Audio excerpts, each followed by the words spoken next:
Here we go again. I'm just going to pour some powder here. Maybe I'll make some room here. Should have done this before, but you know, something said about being over organized. There we go. There we go. Welcome back to the channel. If you're new here, please hit the subscribe button. That would be handy. And make sure you go watch some videos. What's the sense of creating content if you're not going to watch it? Anyways, so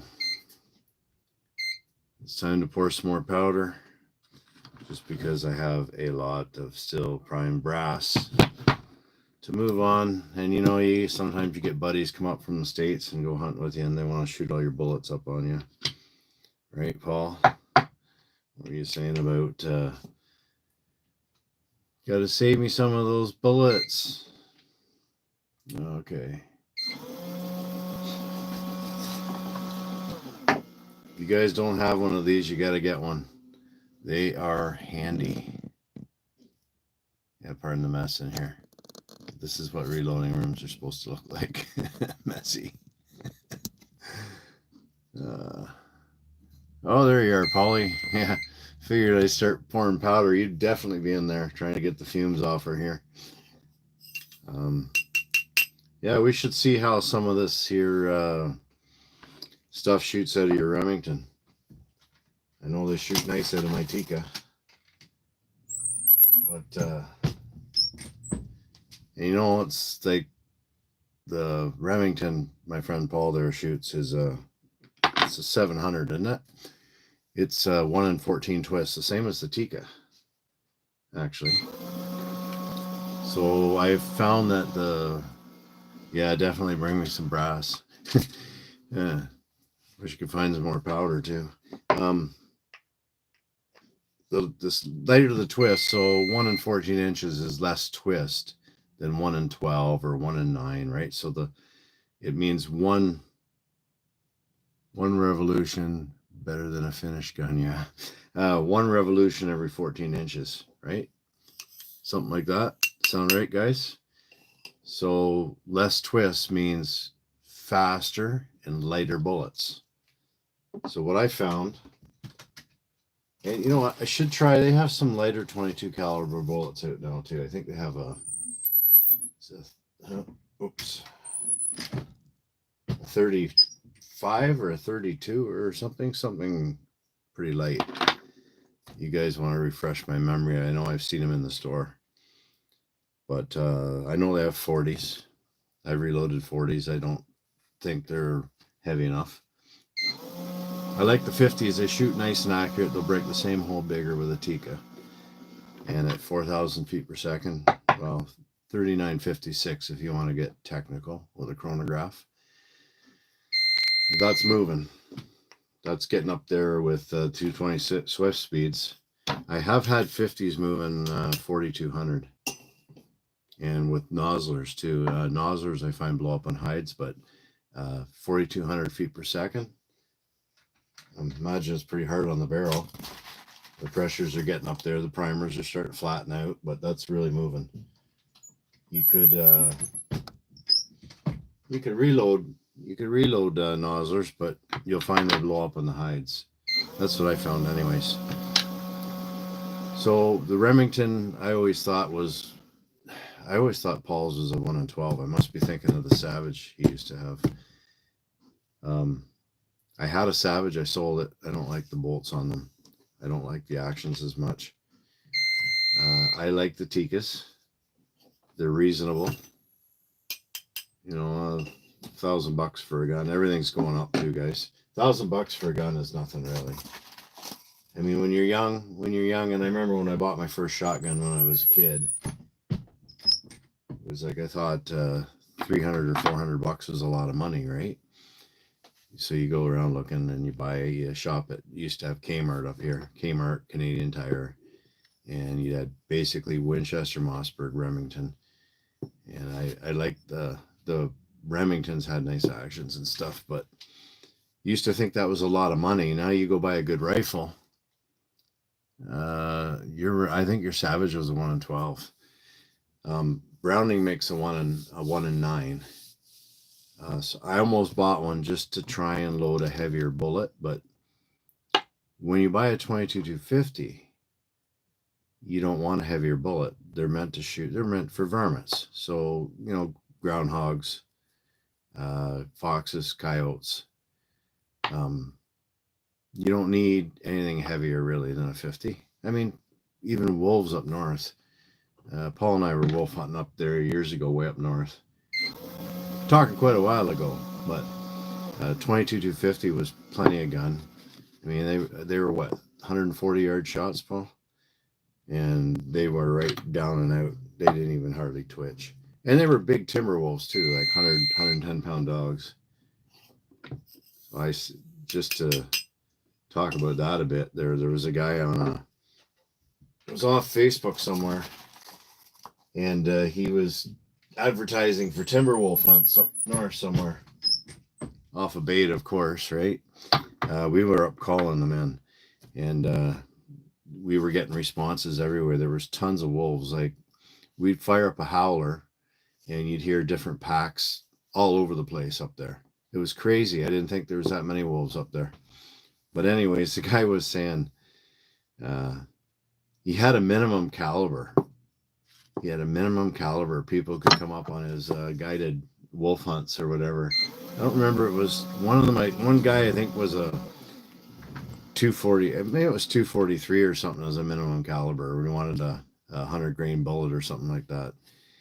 It's like, well, why is that? Well, you know, we get too many runners or whatever. Runners? Yeah. No, they don't run. They fall. Anyways. Oh, here we go again. So this machine is old, right? This throw is 18 years old. Oops. I was over again.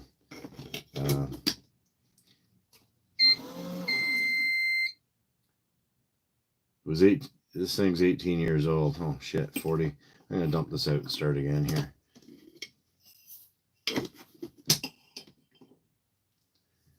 was 18 years old, and I just poured like 0.3 over.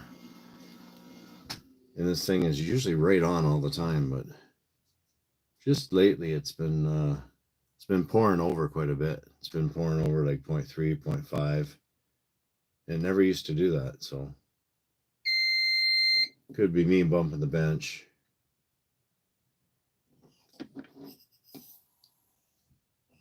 So although it doesn't seem it when you, I don't know if you guys reload or not, but these cups work the opposite. The funnel doesn't go inside the shell. It goes outside the shell, outside the casing. So when you put it on, it fits up inside. And when you first put one in your hand, like I can remember I was in my 20s and I put one in my hand. I thought, how's that going to work? Doesn't go inside the cup. Have I got the wrong funnel? Yeah, it works.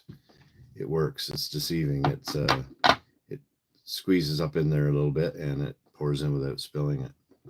But who wants to know the load for this? Anybody? I can read comments. You guys want to know the load? I'll stick with my loads, thanks. You're shooting factory loads, Paul. Give me a break. What do you mean you'll stick with your loads? Here, I'm going to show you what Paul's loads are. Hang on a second. Paul's loads. I'm going to pull one out and show you here. This is what Paul shoots. This is what Paul wants me to save him when he comes up. Oh, there's a receipt in there. How about that? What's this receipt for? No, for this. Oh, it's not detailed. Anyway, this is what Paul's load is right there. Right, Paul? 45 grain jacketed hollow point. Winchesters. Isn't that what you're shooting? The white box Winchesters. They're bragging, at least you know the power. It's measured right. It's measured right. I mean, there you go. It's 36 grains right on. Oops, I just told you what my load is here.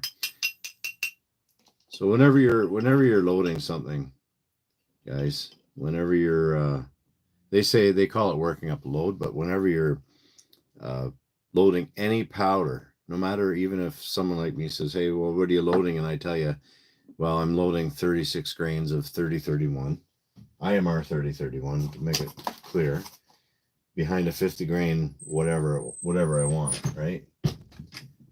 Just to make it clear that whenever you start to reload a powder in a round in a case and everything else, don't start by just pouring in 36. Like I've loaded, I'm loading Blitzkings, Sierra Blitzkings, but I've reloaded Hornady, VMAX, Nozzlers, anything like that. Anything when you first start, don't start at the max, even if you know the load. Like, and when I switched to these bullets, I didn't start at 36. Actually, I may have just because I've loaded so many of them over the years, different bullets and that. But if I was to take a powder like that and somebody said, hey,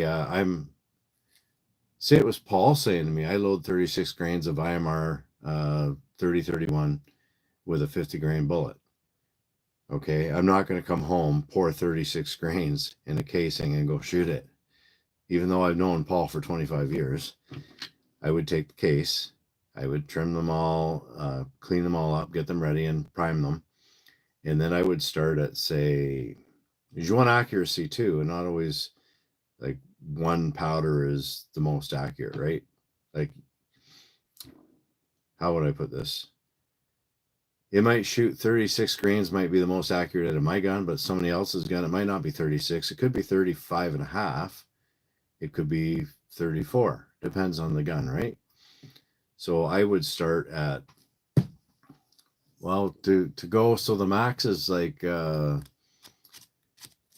the old Hornady book, I think it was 35. Oh, hang on, I got it right here. It was 35 point, for a 50 grain. 35.4. So that's the max in this. I've got this old Hornady book. I'll show you here. This is my old Hornady book.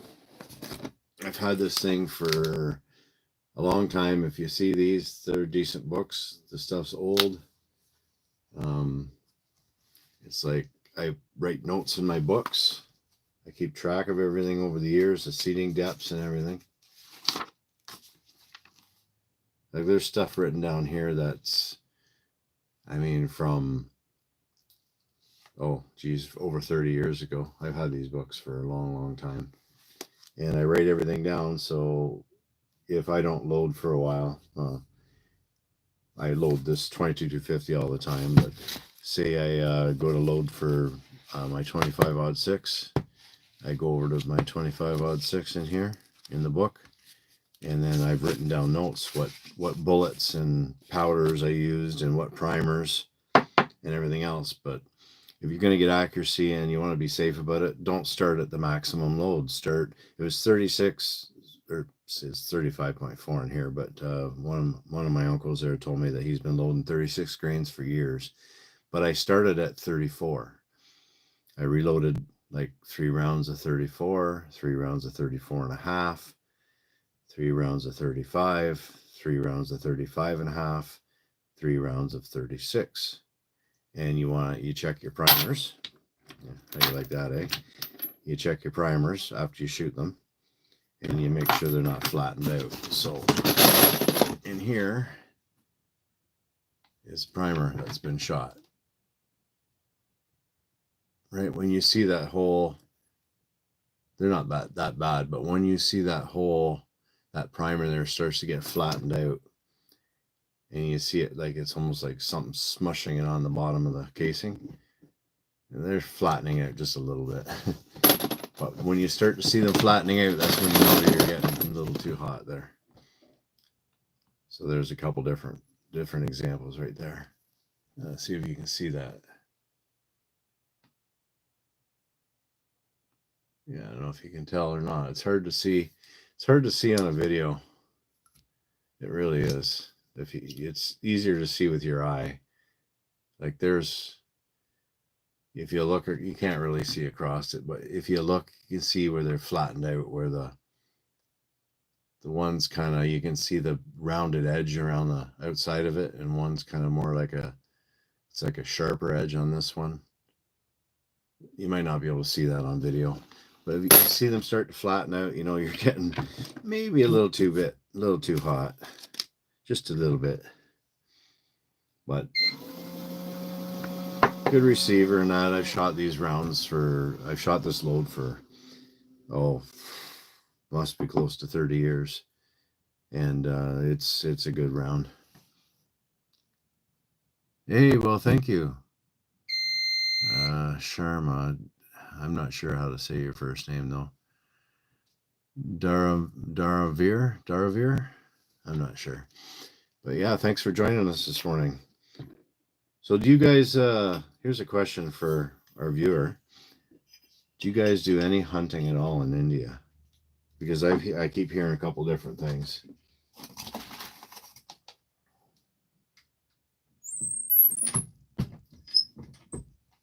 So this part of reloading is the absolute easiest part, pressing the bullets in.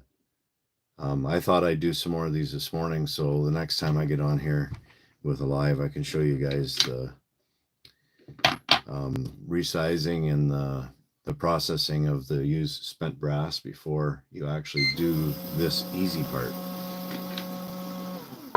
And you should pay attention too, so critical, because you're pretty much putting an explosive in a barrel, right, and shooting a projectile out of it. So yeah, you should be careful. And although I'm talking a little, not talking as smoothly as I probably could be, but I'm trying to pay attention to what I'm doing at the same time so I don't screw up anything, like forget to put powder in a casing, or get too much powder, bump the table, and get an extra half a grain in there, what kind of thing, right? Make sure it's on 0 before I push the button. So it's a little slower when you're talking to yourself or talking to you guys, because I'm just trying to be careful here at the same time. Anybody in here reload? Does anybody in here watching right now, do you guys reload at all? Like, what are some of your favorite loads? What kind of, if you guys don't reload, what are you shooting for shells? Are you shooting Winchesters? Are you shooting Federals? Yeah, Paul, click. That reminds me of a story. Who wants to hear a story about how Paul got the name Click?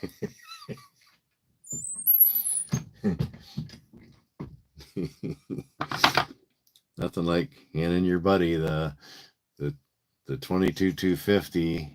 Here, I'll give you a view of how this thing works here. Out for a coyote hunt, and handing buddy his 22-250 back and having a coyote come in, and the no round in the chamber. He goes to shoot the coyote and click. Hey, you still got that coyote though. I remember that. It's on video too. Guys, if you want to see that video, you can find it on there. Look on my channel for Getting Even.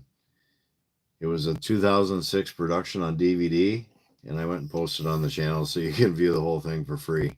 It's up there. So look for Getting Even, featuring Paul, aka Click.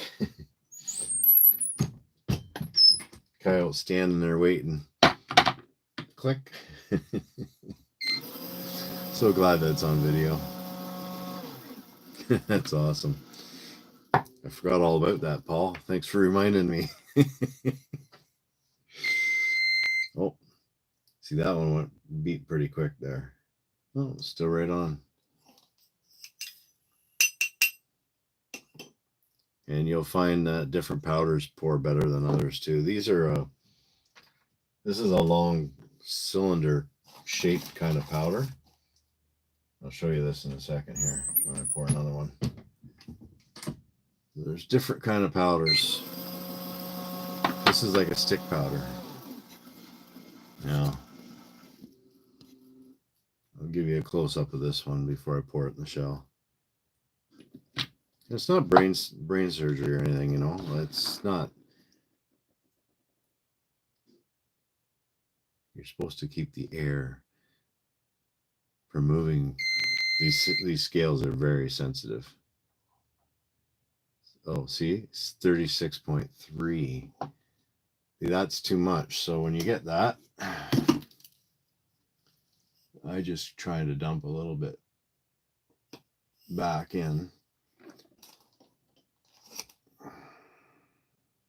35.7. So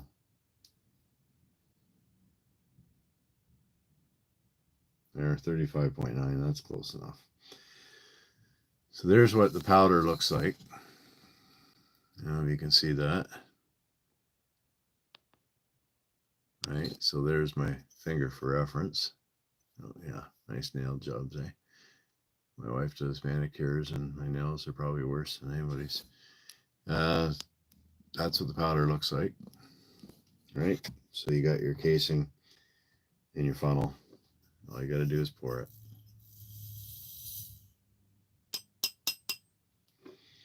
Pretty simple.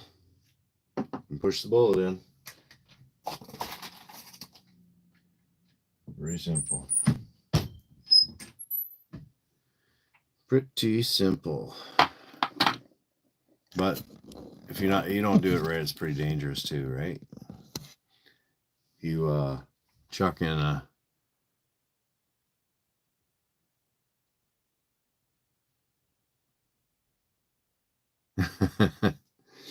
yeah, so Paul just said to me, he says, love that American flag on the bullets. Canada produce good bullets, or does Justin not allow? I don't know if there's any Canadian companies that manufacture bullets. Is there? I think it all comes from the U.S. I don't think there is. What about, man, I guess I could look, right? There's Spear, Nosler. Where's Nosler from? There's Spear, there's Nosler, there's, oh man. So the big names, right? The big names. Sierra, Hornady, Nosler. Oh. What's the Burger Bullets? Where's Burger Bullets? Are probably in the U.S. too, aren't they?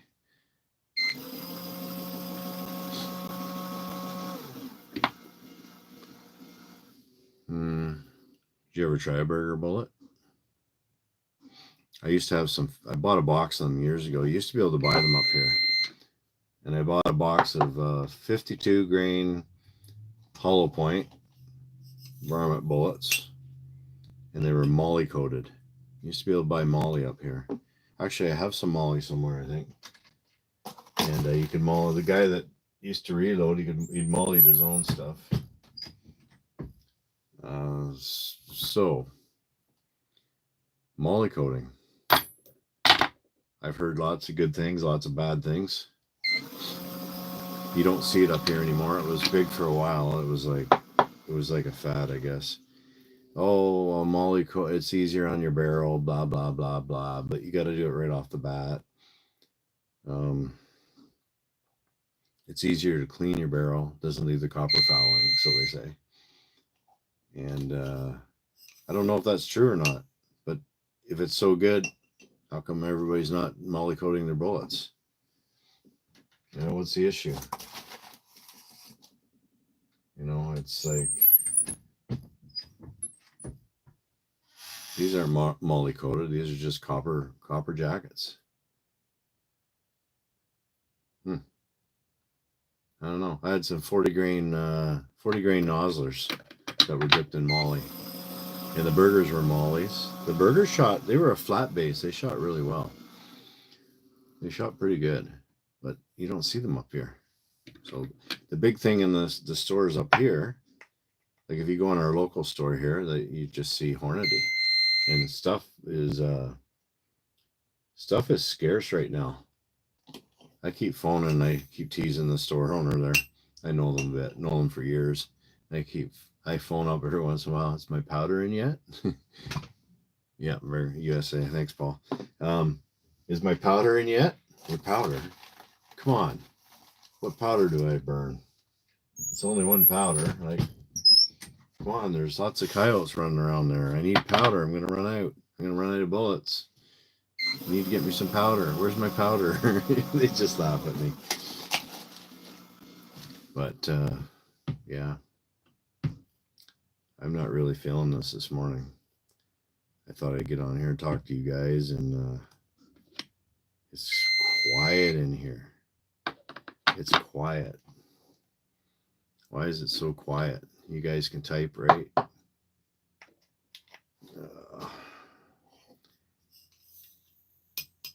I guess I should have wore something skimpier, right? Yeah, you guys ever watch the videos on here, scrolling through? I've seen some really good. So there's a friend of mine. Okay, here's a friend of mine. He's a musician. If you want to look him up. You'll find him. His name's Bobby Marino. Okay, I went to high school with this guy. Now, I played guitar when I was a kid, right from when I was 9 till when the COVID stuff started. I sold my guitars. I just don't play them anymore. Just had enough, kind of thing. Played the trumpet since I was 11. So Bob, he's still playing. He's still playing and making recording stuff and everything else. So there we go. 3.3 again. I said to Bob, I said, what do you got for music I could put together with some, make myself a little video of shooting coyotes and stuff on there. So he said, well, why don't you try this song and that song or whatever, right? What's the name of the song now? No, I'm having a brain fart here. Come on, help me out here.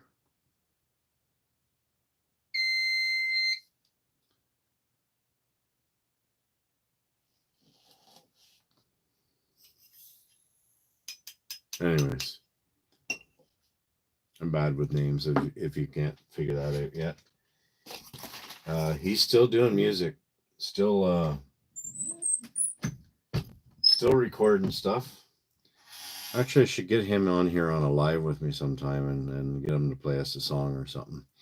But he's got a channel, and I'm not sure, he's got hundreds of subscribers, not thousands.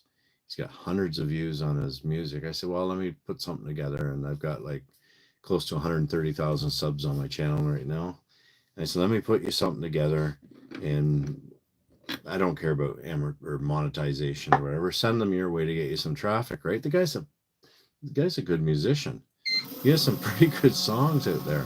I mean, for a single guy doing everything himself, like he's got some good tunes going.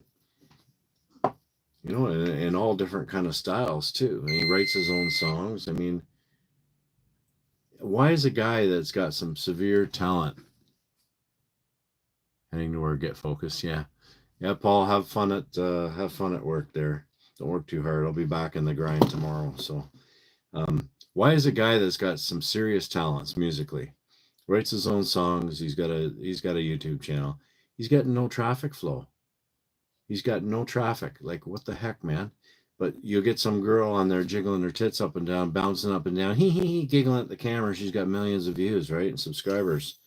Like, where is everybody's heads at? I mean, look this guy up. His name's Bobby Marino, Marino.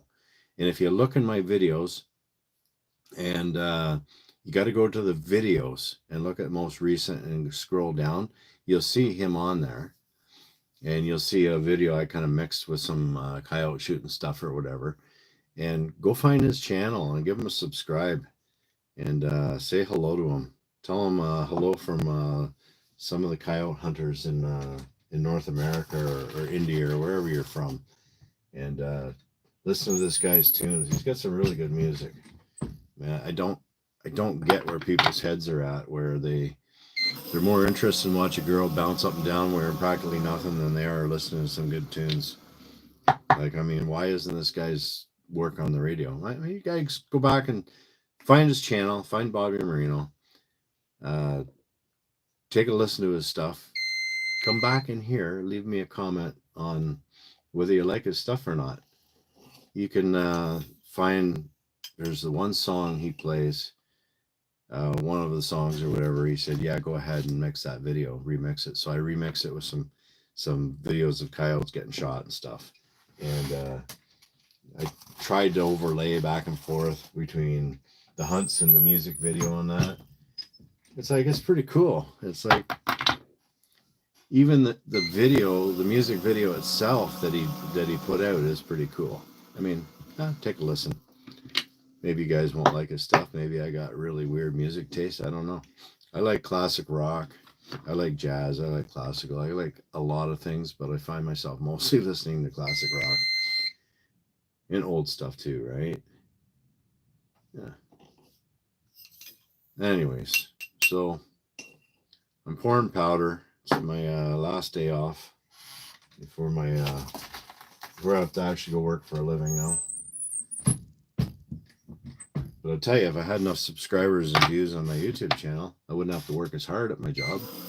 I could just take more days off and sit home and stream, reload shells. I mean, hunt coyotes, hunt deer. But oh well, gotta work, and some of us work. I guess a lot of us work too much. You know, you work. They say I read somebody posted yesterday that the average life expectancy here in Canada is 78. 78 years old.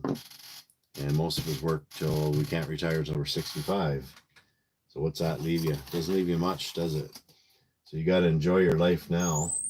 And that was basically the comment on the post, was to enjoy your life now. Don't wait till you retire. You know, enjoy things now. Do what you want to do, right? So when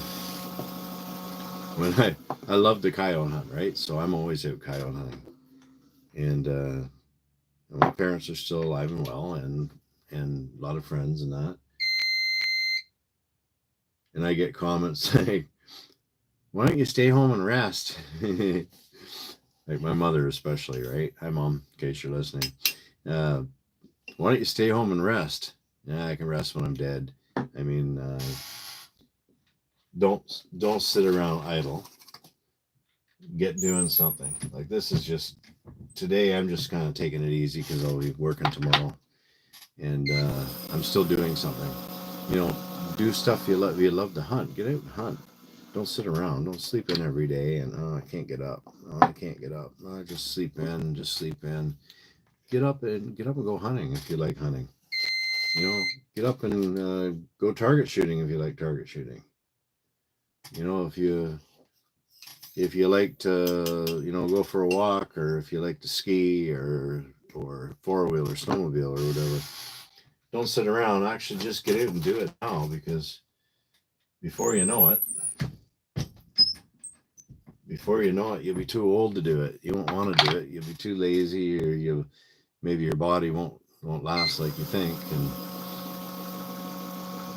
it's like I'm starting to feel it now, right? Because I'm getting older, so I can't go like when I was younger.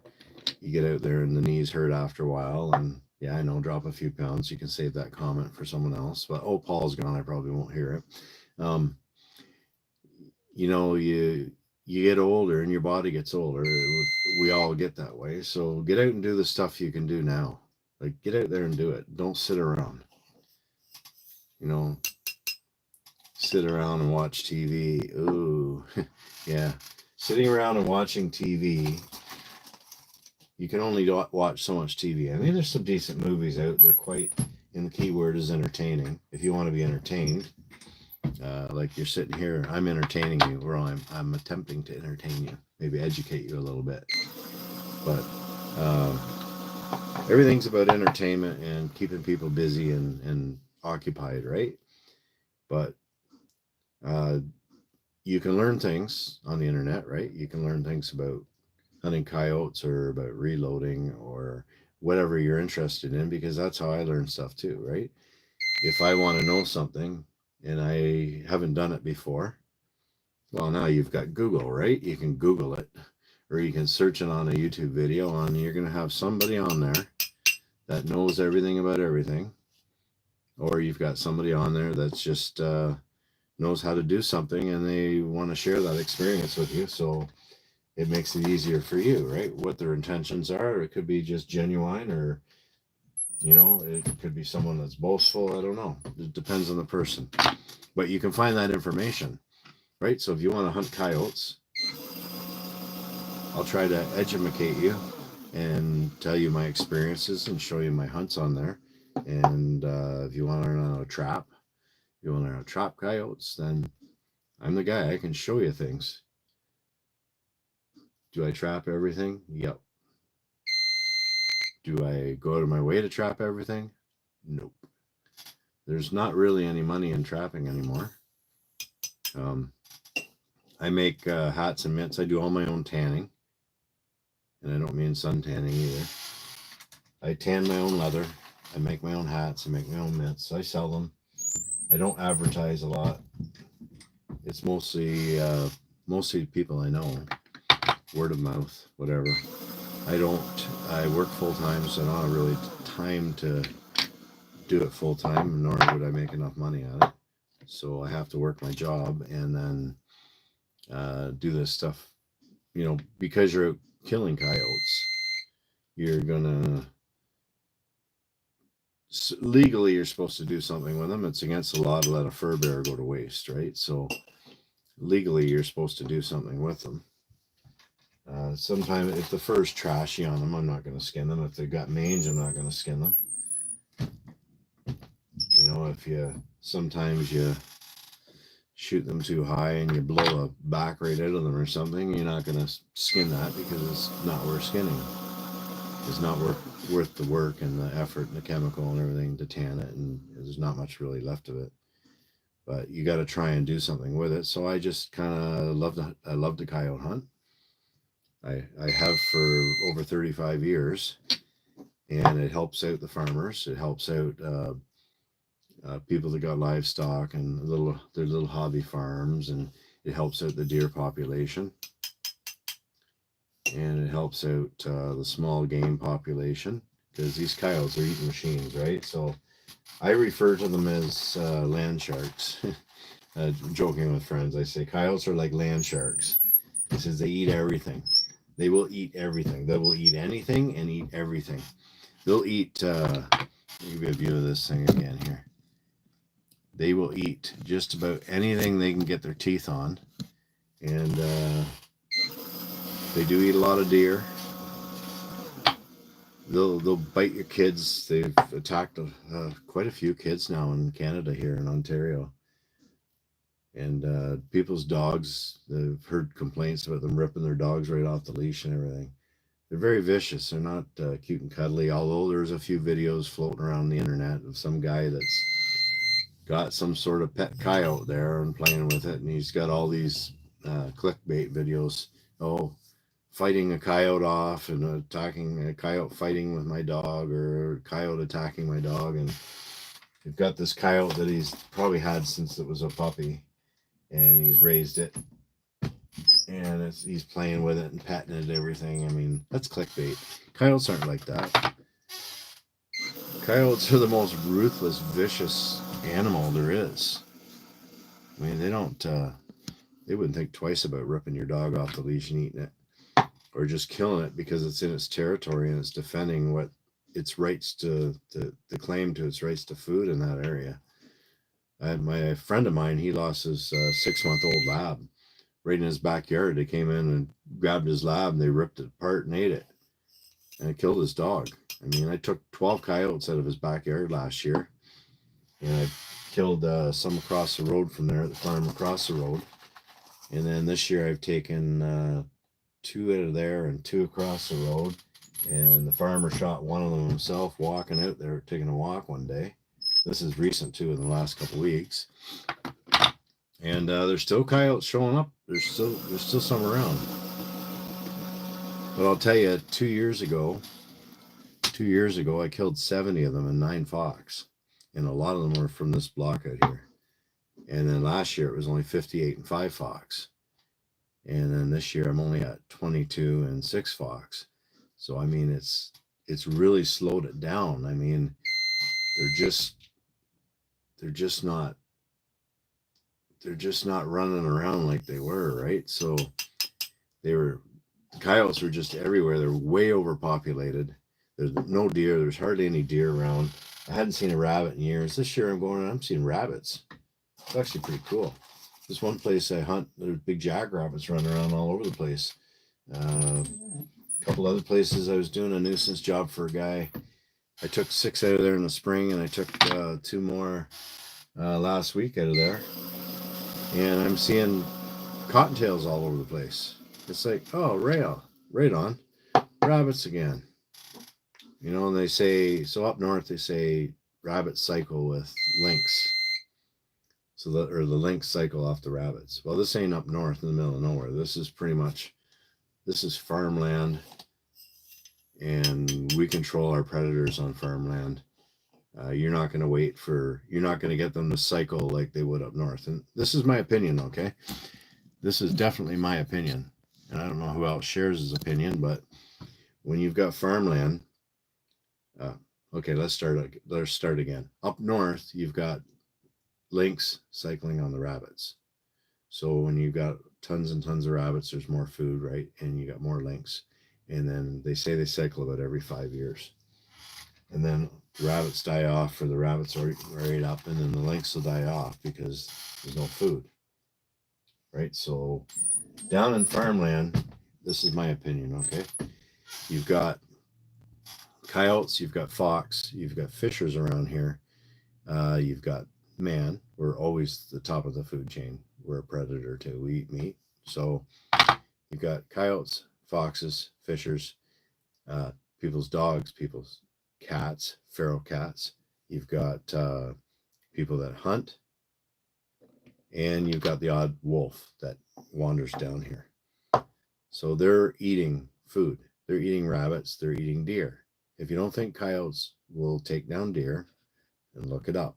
Our coyotes are 40 to 50 pounds. Some are bigger, and they're big dogs. They'll take down deer. I've seen a video online of a single one taking down a big doe, or not a huge doe, but an adult deer by itself.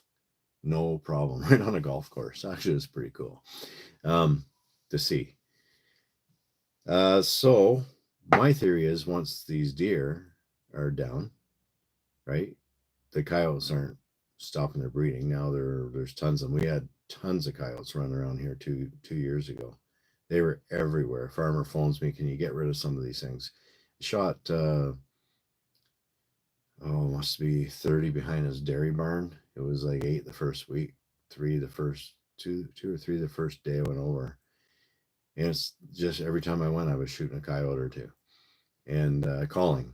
And I think once the small game, like the rabbits, are depleted and the deer are right down and they can't find stuff to eat, that's why you're getting them in town. That's why you're getting them attacking dogs, taking runs at kids and everything else, because there's no food out here. And that's why you're getting domestic kills, like sheep, calves, people's goats on farms and stuff, because they run out of deer. They run out of rabbits. They got to eat something, right? So that's what I'm thinking. And then you get them moved into town, and they're saying, oh no, it's because we're encroaching on their territory. No, coyotes didn't exist here before us, not in these parts. They migrated, they say, when they migrated north and east, they bred off of the red wolf. And wolves don't like people. They're like the sick illusion more. If you go way up north around Lake Superior and stuff like that, you'll see the big timber wolves are all over a place up there. They're not wandering around down here in town. And it's like, we never used to see coyotes down here when I was growing up, and they were never around. Now you got them running around in town. So I think what happens is they run out of food out there. They come in town because there's cats, there's dogs, small dogs, little kids running around screaming and squealing. and lots of squirrels and chipmunks and bunny rabbits running around. So of course they're going to come in town. They've collared a coyote. I seen the maps on a report. They collared a coyote. It went over 109 miles down along the 401 corridor from, I don't know, way up here somewhere all the way down near Niagara or something. So they're traveling, right? They're not guys. They go into one farm to hunt. Yeah, I'm going to hunt this farm because there's coyotes in there, right? Oh yeah, there's coyotes in there today. There's coyotes in there at, say, a friend of mine on Facebook sent me a picture of one this morning, actually, like an hour ago, and the coyote standing in their field. And that's where I was going to go hunting there yesterday or today. I'm waiting for my friend to get up here to hunt with me. Anyways, but by 2 o'clock in the afternoon, that coyote could be 10 or 20 miles down the road. It doesn't mean that he's going to be there. He's there all the time. Of course, coyotes will stay in an area. They'll hold up in an area if they've got a food supply there. So say you've got a big bait pile, right? Oh, God forbid the farmer's cow dies or something. But if you had a dead stock out there or whatever, and the coyotes find that dead cow in the back of the pasture somewhere, and because they're traveling their big loop, they could be traveling 20 or 30 miles. And they find that dead cow, they're going to hold right up in there and protect that from other groups of coyotes, and they're going to eat that cow until there's not a scrap left of it, and then they'll move out of there. Then they'll move out, but they'll hold up like that. But on normal, if a coyote's making his rounds and he's hunting and he's looking for food, and right now I think they're starting to pair up good in the mating. They're going to be traveling all over the place because they're going to be looking for food to feed their pups. If the females are in heat now or going into heat, they're going to be looking to pair up to breed, and then they're going to be looking for food and territory to feed that litter wherever she drops her pups, right? So they'll hold up in an area where there's a food supply. Just like if you had a block with a bunch of swamp and bush in there, they're going to hold right up in there, and they're going to stay in there, and they're going to eat those deer fawns. So if you know where there's a deer yard, that's a good place to hunt coyotes. Somewhere close to a deer yard, maybe not right in the actual yard, but right next to it, because the coyotes will be up in there trying to get deer fawns at night, or in the day, or both, or whatever, because they do eat deer fawns. Guy I spoke to online there last year said he found a coyote den, and he put a camera up on it, and he said there was 10 deer fawns went down the hole of that den. 10. That one litter, 10 deer fawns. That's quite a bit of deer, right? So if you're wondering why there's no deer around in your area, well, that's a good place to start. Start killing some coyotes down.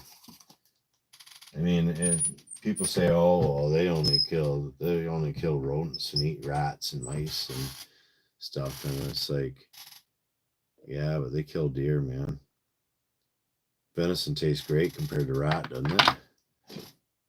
What if you were a coyote? What would you rather eat, a rat or a deer? Just saying. I was dirt hole trapping down the road here last year, and caught this female coyote in the trap. There was 5 other coyotes taking runs at this coyote in the trap, and she had some bite marks. When I skinned her, she had bite marks up her back and everything, right? Anyways, so I caught a rat, like a rat. Was it a Norwegian or a roof rat or something? It was a brown rat. Anyways, so I stuffed it down that dirt hole set. I thought, oh, this will work good, eh? Because coyotes love rats, right? Wouldn't touch it. Nothing. Would not touch it. Stayed right clear of it. Pulled it out of the hole. Eventually pawed the rat out of the hole. Got out of the hole. Tossed it aside, and we're digging down in the hole, but wouldn't eat the rat. I don't know. Maybe maybe it works for you in your area, but I find that don't work too well for me. So, anyways, if you got no deer around, blame a coyote. People say, well, there's a low. Somebody made a comment online there a while ago. He said, well, it was a shot to all hunters. Well, the reason the deer numbers are down, if the deer numbers are down in your area, is because guys are taking more deer under their deer tag. They're killing more deer than whatever tags they have. Not because of the coyotes. Like, really? And you're a licensed trapper, pal? Yeah. Obviously you haven't spent enough time. I've been out driving down the road and seen stop to see these deer. There's a couple deer out in the field. There's 3 deer one time. And my wife's like, coyote. And I go, no, they're deer. Get it right. They're deer. No, coyote. And I'm looking. Yeah, because I was pulling over, right? So she got a better eye than I do, I guess. I'm focused on the deer. Sure enough, I get the truck stopped and I looked, and if there's a bloody coyote, and the coyote's trying to separate the smaller deer. It wasn't like in spots, but it was a smaller deer than the other 2. Yeah, there's 3 of them, trying to separate it by itself to get at it, right? So you don't think they deplete the deer? And I'll tell you, I've shot 8 coyotes in 3 days last week. When was my last day out? Anyway, it doesn't matter. I shot 2 one the next, and then 5 the next day. And the one stand, I shot the one. We went across the road because they're up. I was trying to get the guy's calves, and you could hear them howling at us and getting them howled up, fired up, and everything. And nothing would come in. I'm like, geez, this is getting pathetic. Like, they're right. You can hear them. Like, they're right. Like, they were just right up here behind the barn. Now they're like way in the back 40 now, sort of thing. They're like probably 1,000 yards away. And I tried everything. I tried playing rabbit. I tried coyote fight. You know, I was playing lone howls. Lone howls got the first one. And it's like, coyotes wouldn't come in. Nothing. And then they go quiet. And nothing. You put on a rabbit. Nothing. You get turned coyote howl on back on, lone female or something. You get them all worked up again, howling on. Nothing wouldn't come in. You know what got them? I played Deer Fawn Distress. And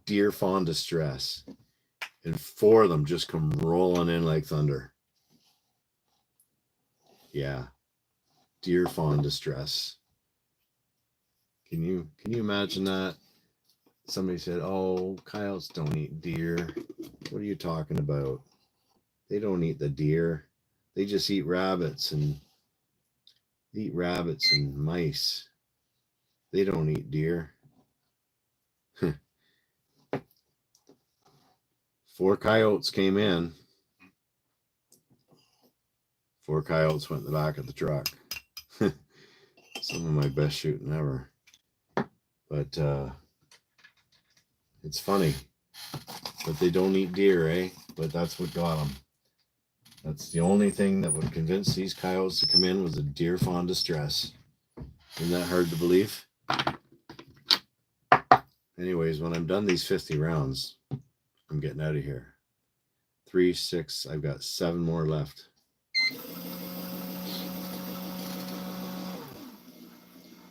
So out of all the different sounds, right? I've got a Lucky Duck Super Revolt. Can't say enough about this call. It's a good call. Not perfect. Like, sometimes you get issues with them. I don't think there's a call on the market that's never had a one bad thing happen, right? But I can tell you they stand behind the product, which is good. I've got a Fox Pro.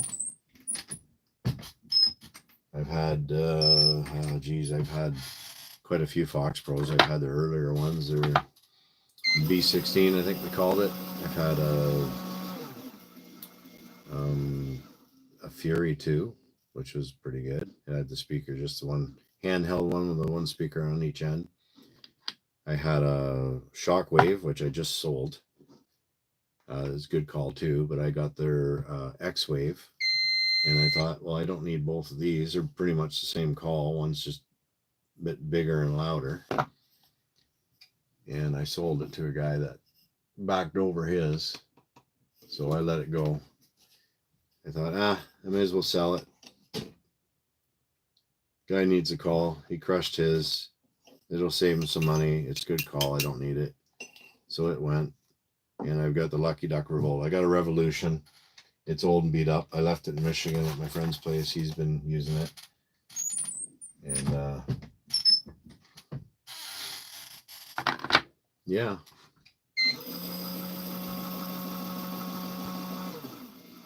They got some good calls. There's some good stuff out. I used to hand call all the time, and the new stuff is electronics it's better. It's luggier. It's bulkier. You got to carry this stuff around. I mean, you got to carry it around. You got to make sure it's charged. It's got a variety galore. I mean, the sounds on. I know the sounds on the Lucky Duck are all recorded actual coyotes and stuff. So it's very very authentic. I mean, it works quite well. I've killed more coyotes over that Lucky Duck call, I think, than I've killed over anything else. It's like,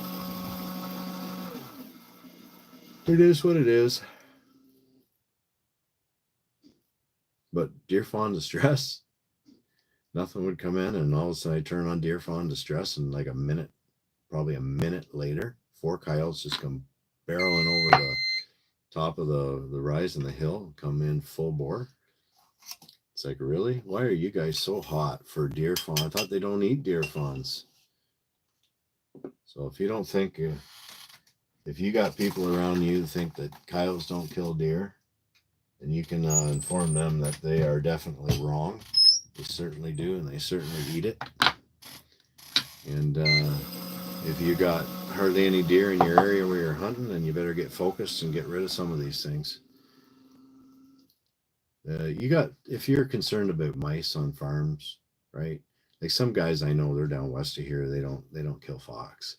They let fox walk all the time, and I always laugh at them. It's like, why? They're a varmint, one of the biggest rabies carriers there is, and you guys aren't shooting fox. Well, no, we hardly see them. I like to see them. They're so pretty, Don't shoot them. I said, oh, they'd make a nice hat, Oh no, we don't. We let them walk.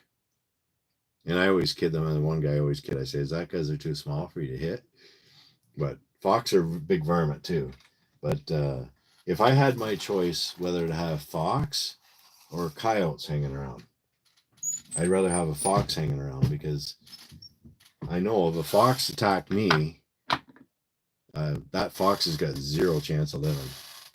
I mean, without even a weapon, right? But even a pair of fox, but if a pair of coyotes attack you, boy, I'll tell you, you fight for your life. 2 of them killed a girl out east in Nova Scotia, a Toronto girl, actually. They killed her. And you think wolves don't kill people?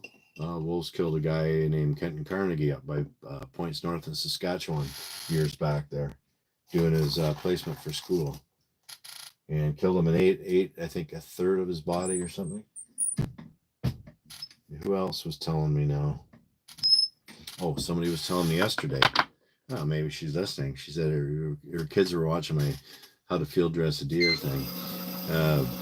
She said some wolves. Well, she said wolves near Bob Cajun killed a friend's hunting dog and ate it, or ate half of it, or something like that. It's like, well, why aren't you killing coyotes or wolves? You got hunting dogs, so therefore there must be hunters. Take care of it. Here we go. That's the last round, guys. 53. Oh, because I re-poured 3. I had to re-pour 3 out of that whole thing. That's not bad. So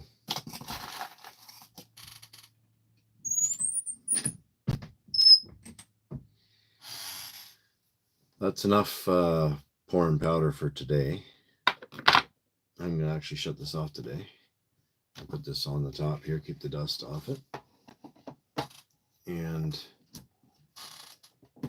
my powder's almost gone. I'm going to have to try and find some more powder soon.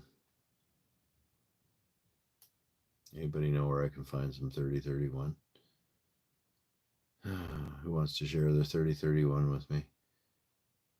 Kidding. Yeah, so what do you guys want to chat about? Anything? I see I got 2 viewers. I don't even know who you are because you haven't even commented.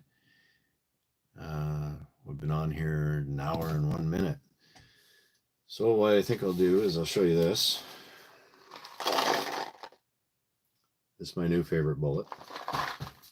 It's been my favorite for about 3 years now, 4 years. Told you what my favorite powder was. And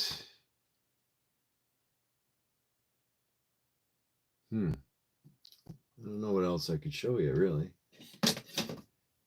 My press, that's pretty obvious. It's pretty pressy, pretty pressing. Showed you my powder throw.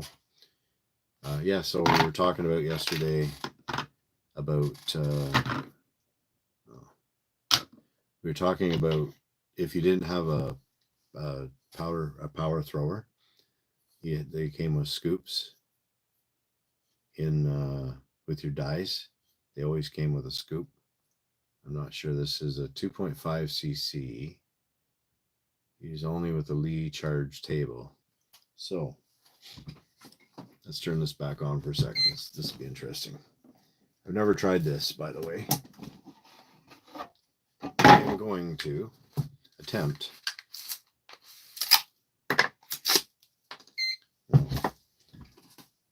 This isn't my used one here. This is a brand new one. So there's a scoop of this, almost full. So 31 grains, almost full. So this is what guys would use if you didn't have a powder throw, right? So you'd have a scale. Say, so I'm going to load 36 grains. This one's more full. Okay, and I dump that in 31.8. So what you would do is you would get a little more. Oh, there's 36.2, so too much. So if you didn't have a power thrower and a scale like this, you'd get a scoop like this with your dies. You take a scoop of the powder, you pour it in a scale, and see where it was. So if you're reloading, say 36 grains, a scoop of that, you'd be at say 32.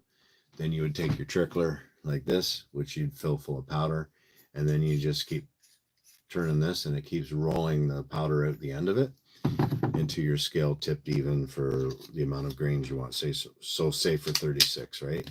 That's the old way of doing it. I don't know, maybe it's faster. I kind of doubt that. But anyways, the new way is you program how many grains you want, you press the button, and away you go. You could also, if you wanted, if you like the old scale way, you could, just saying you could trickle, or you could pour 35 grains, pour it into your tin that's on your scale, and then take the hand trickler and do it by hand to get it exactly every time. It would take you longer, of course. Of course it would. Of course it would. So, tell you one more thing, because just because I have it in my hand, that's 22,250, right? This is 223. You see the difference? Just you gotta just look at the brass. So this one's is not loaded. It's an empty casing. I could get you a loaded one though, to show you. If I can find it where I put it. I've got somewheres.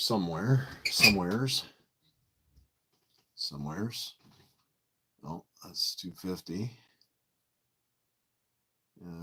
Super Mag. What's this one? This might be 223. Actually, speaking of old mollies, we were talking about molly coat.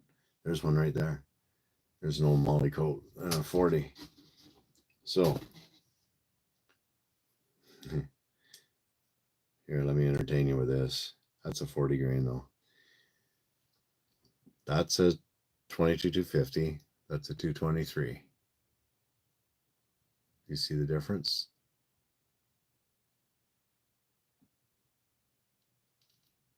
If I can find a shinier one for you, maybe.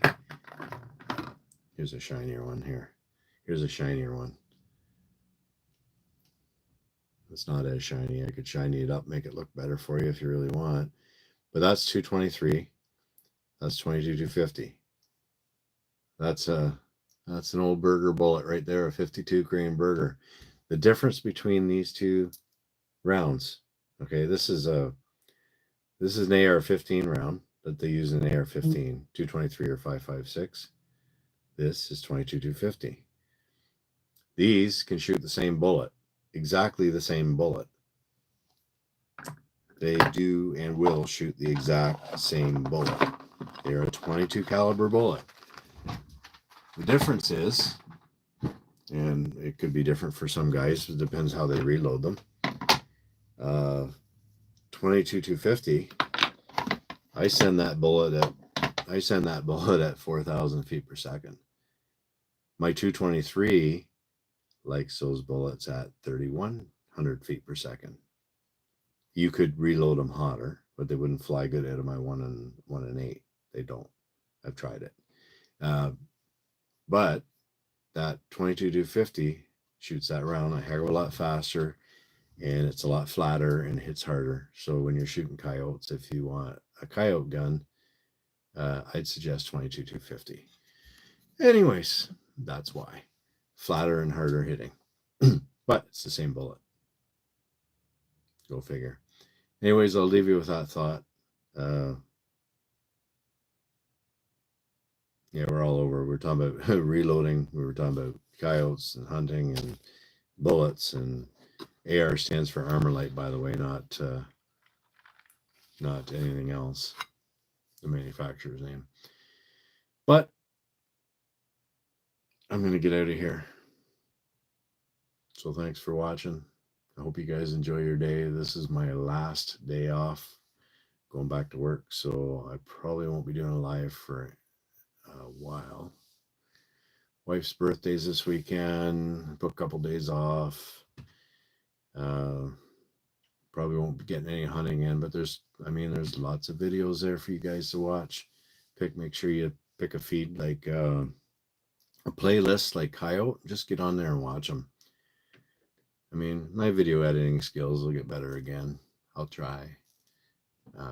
Tell me what you want in the videos. Hey, I'd like to see this, or in the comments, I'd like to see that. Hey, can you show us your setup next time? Make comments like that. I read them. They go to my phone, and I definitely read them, and I'll reply to them. And if you guys can send me some information to help me improve this channel, I'd more than appreciate it. I know, get a haircut, wear a nicer shirt. I know, I get it. Okay, but it is my day off, and I'm on here chatting with you guys. So if you can leave me anything like that in the comments, go on the playlist, watch the coyote ones. There's some trapping there too. Much appreciated. Much appreciated your likes and views and stuff like that. And you guys taking the time to sit here and listen to me ramble on about stuff. Maybe we should get somebody else on one of these chats here, like a podcast, and it would make for better conversation. I mean, at least you have input, right? Where you just got me talking off the top of my head and getting sidetracked all over the place, of course, because that's just me. The only thing I don't get sidetracked on is coyote hunting. Everything, my wife always says, everything's coyote, coyote, coyote. Everything's coyote. Uh, when I got into it, uh, my parents, I was early 20s. My parents were calling me coyote brains. Everything was coyote, coyote, coyote. It still is. I mean, geez, I don't really want to tell you how old I am, but I'm getting old. Uh, it's still the same. Everything is coyote, coyote, coyote. Except for now when I'm at work, it's about work. And God forbid anybody say coyote or I saw a coyote on the way in this morning because there we go. I think I need to go home sick. Kidding. But yeah, it's like, it's what I like to do. And like we were talking about earlier, I said, if you find something you really like to do it. Just do it. Who cares if you get a bit obsessed by it or whatever? Just do it. If you like to hunt deer, I mean, go deer hunting, man. Go bow hunting. If you get the opportunity to hunt any other places, like whether it be in Canada or the States or wherever, take the opportunity and do it while you're young enough to do it. It's only money, right? You can't take it with you. You know, you could leave it to your kids, but heck, they'll just spend it anyway. So you may as well spend some of it, some of their inheritance. Anyways, on that note, I'm going to get out of here because if my kid sees this, I'm probably going to get a phone call in a minute about spending his inheritance. So thanks again for watching. And until next time, happy hunting.